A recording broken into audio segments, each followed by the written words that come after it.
अभी इंडिया के most famous family group जो कि अदानी ग्रुप है, उनकी एक लिस्टेड कंपनी है अदानी एंटरप्राइजेस। उसने एक अनाउंसमेंट करी है जिसने इंडिया के अंदर लैंडस्केप चेंज कर देना है मेटल्स इंडस्ट्री का। वो है उनका बिजनेस, हमारी announcement in copper business. Company ने आज की डेट में अपना first phase of project in copper business के अंदर ऑपरेशन शुरू करे हैं। और सबसे बड़ी खासियत इस प्रोजेक्ट की क्या है कि ये एक stand alone largest project in one site है जो कि अदानी ग्रुप ने कमेंस की है प्रोडक्शन। अदानी ग्रुप की खासियत ये है कि इनकी scale of execution large scale projects के अंदर इतनी बेहतर है कि आप इनका कोई भी पुराना प्रोजेक्ट उठा के देखें, उसकी टाइमिंग ऑफ अनाउंसमेंट और टाइमिंग ऑफ ऑपरेशन के अंदर जो स्पीड पकड़ी है वो इंडिया की कुछ ही कंपनीज कर पा रही हैं।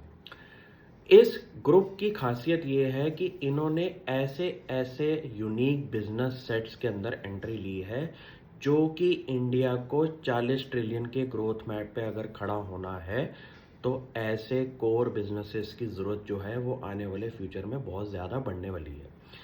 कॉपर इंडिया के अंदर ऐसा रॉ मटेरियल है जिसकी सबसे ज़्यादा डिमांड होनी हुई है इंटायर मेटल बास्केट के अंदर। और कंपनी ने अपने 2 फेजेस के अंदर इस कॉपर प्लांट को एग्जीक्यूट करना है। इस कॉपर प्लांट से जो डायरेक्ट एम्प्लॉयमेंट मिलेगी और इनडायरेक्ट एम्प्लॉयमेंट मिलेगी उसका नंबर है 7,000 एम्प्लॉयमेंट अपॉर्चुनिटीज़। ये चीज़ें इंडिया की ग्रोथ के लिए भी इम्पोर्टेंट है कि एम्प्लॉयमेंट मिलना बहुत ज़रूरी है।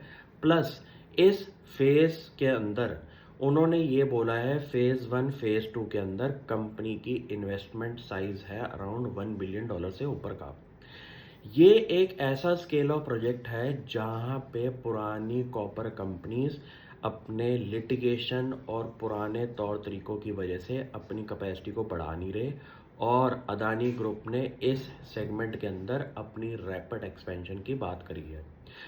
ये चीज़ें नोटिस करने से पहले आपको ये देखना पड़ेगा कि पिछले कुछ सालों के अंदर अदानी एंटरप्राइजेस ने जो गिफ्ट्स के तौर पे आपको कंपनीज करी हैं उनकी परफॉर्मेंस आप चेक करें। और अदानी एंटरप्राइजेस एक ऐसा स्टार्टअप हब है पूरे अदानी ग्रुप का जो कि कुछ कुछ सालों के बाद जब कंपनीज प्रॉफिटेबल होती है उनको स्पिन ऑफ करके अपने शेयर होल्डर्स को गिफ्ट करता है। ये इकलौता ग्रुप है जिसने ये एक्टिविटी पिछले 5-10 सालों के अंदर सबसे ज़्यादा एग्जीक्यूट करी है। और आने वाले 5 सालों में मेरे को और कंपनीज इस ग्रुप में से दिखाई देती है। इसको नोटिस करना शुरू करिए क्योंकि पुरानी न्यूज़ कंपनी ने अपनी वाइप ऑफ मार दी हैं मार्केट से अपने आप को शो करके कि बुरे वक्त के अंदर कंपनी ने सिर्फ अपना माइंड स्टेबल रखा और जितनी भी गलत चीज़ें थी अपनी लोन्स को लेके उनको ठीक करने के ऊपर प्रोग्रेस करी। ये चीज़ें इंपॉर्टेंट है। बाकी टाइमिंग ऑफ मार्केट कभी आप जज नहीं कर सकते। Thank you.